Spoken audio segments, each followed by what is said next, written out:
एक बार हजरत सुलेमान अलैहिस्सलाम का दरबार लगा हुआ था।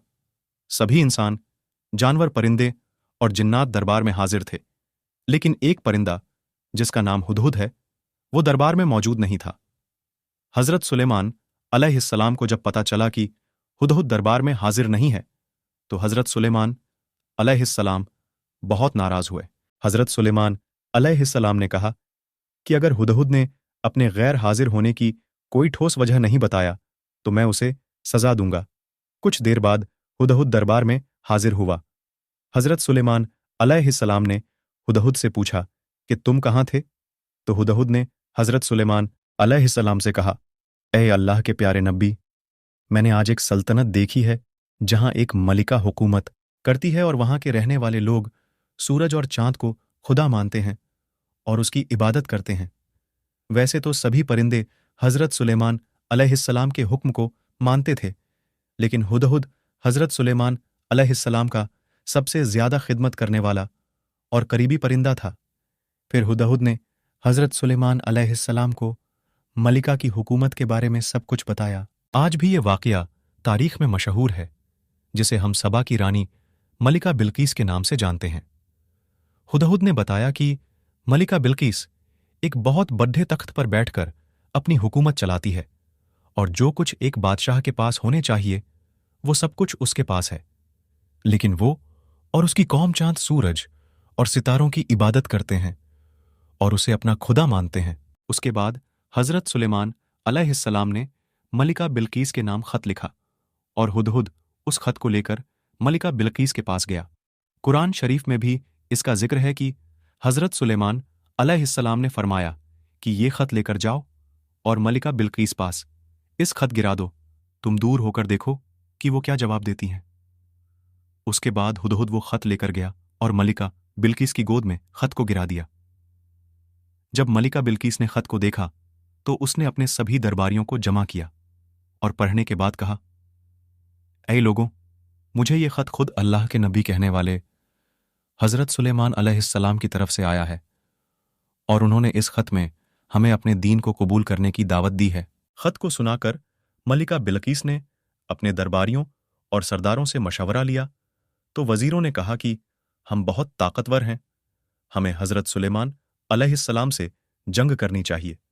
उस वक्त मलिका बिल्कीस ने अपने वजीरों और दरबारियों को समझाया कि जंग करना सही नहीं है, क्योंकि जंग से सिर्फ नुकसान होने वाला है, इसमें किसी तरह से हमारा फायदा नहीं है। मलिका बिल्कीस ने कहा, बेहतर तरीका यह है कि कुछ खजाने और कुछ तोहफा हजरत सुलेमान अलैहिस्सलाम के पास भेज देते हैं। अगर वो सच में अल्लाह के नबी हैं तो हमारे इस तोहफे को कबूल नहीं करेंगे और हम लोगों को अपने दीन में फिर से दाखिल होने के लिए कहेंगे, और अगर वो सिर्फ बादशाह होंगे तो हमारे तोहफे को कबूल करके हमसे दोबारा अल्लाह पर ईमान लाने के लिए नहीं कहेंगे। उसके बाद मलिका बिल्कीस ने हर तरह के खजाने और तोहफे हजरत सुलेमान अलैहिस्सलाम की बारगाह में भेजने का इंतजाम कर लिया। हुदहुद ये सब देखकर तुरंत हजरत सुलेमान अलैहिस्सलाम की बारगाह में हाजिर हुआ और उन्हें ये सब कुछ बताया।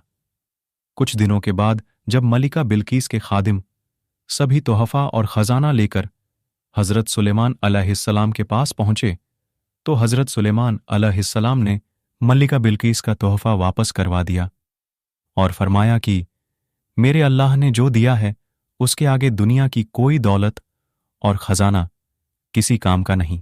मलिका बिल्कीस का तख्त 80 गज लंबा और 40 गज चौड़ा था। उस तख्त में सोना चांदी हर तरह के हीरे जवाहरात लगे हुए थे। जब सबा की मलिका बिल्कीस के तोहफे और खजाने को हजरत सुलेमान अलैहिस्सलाम ने वापस किया तो उन वजीरों से सुलेमान अलैहिस्सलाम ने कहा कि मलिका बिल्कीस से कहो कि वो अल्लाह से डरे और उस पर ईमान लाए और उसकी इबादत करे और मेरी बारगाह में आए। उसके बाद हजरत सुलेमान अलैहिस्सलाम ने अपने दरबार में ऐलान किया कि ए दरबारियों, तुम लोगों में कौन ऐसा है जो मलिका बिल्कीस के आने से पहले उसके तख्त को यहां हाजिर कर दे। दरबार में से एक बद्धा जिन्न बोला, हुजूर, उस तख्त को मैं आपकी बारगाह में दरबार खत्म होने से पहले हाजिर कर दूंगा, मेरे पास वो काबिलियत है। हजरत सुलेमान अलैहिस्सलाम ने कहा, और जल्दी कौन ला सकता है, ये सुनकर हज़रत सुलेमान अलैहिस्सलाम के वज़ीर, जिनका नाम आसिब था, वो अल्लाह के बहुत बड्ढे वली भी थे, उन्होंने हज़रत सुलेमान अलैहिस्सलाम से कहा, हुजूर, मैं मलिका बिल्कीस के तख्त को पलक झपकने से पहले हाजिर कर सकता हूं। उसके बाद हज़रत आसिब ने अल्लाह की अता की हुई ताकत से सबा की मलिका बिल्कीस की तख्त को मुल्क सबा से बैतुल मुक़द्दस तक, यानी हज़रत सुलेमान अलैहिस्सलाम के महल में खींच लिया, और वो तख्त सुलेमान अलैहिस्सलाम के कुर्सी के पास आ गया। वो तख्त ज़मीन के नीचे से होते हुए एक पल में हज़रत सुलेमान अलैहिस्सलाम के महल में आ गया। ये होती है अल्लाह के वलियों की शान। तो आप अंदाज़ा लगा सकते हैं कि अल्लाह के नबी की क्या शान होती होगी। उसके बाद जब खादिमों ने वापस आकर मलिका बिल्कीस को सारा मामला बताया जो हज़रत सुलेमान अलैहिस्सलाम ने उन वज़ीरों से कहा था, तो मलिका बिल्कीस हज़रत सुलेमान अलैहिस्सलाम की दरबार में हाजिर हुई और अपने तख़्त को भी वहां पर देखा, और हज़रत सुलेमान अलैहिस्सलाम को देखकर बोली, बेशक आप अल्लाह के नबी हैं।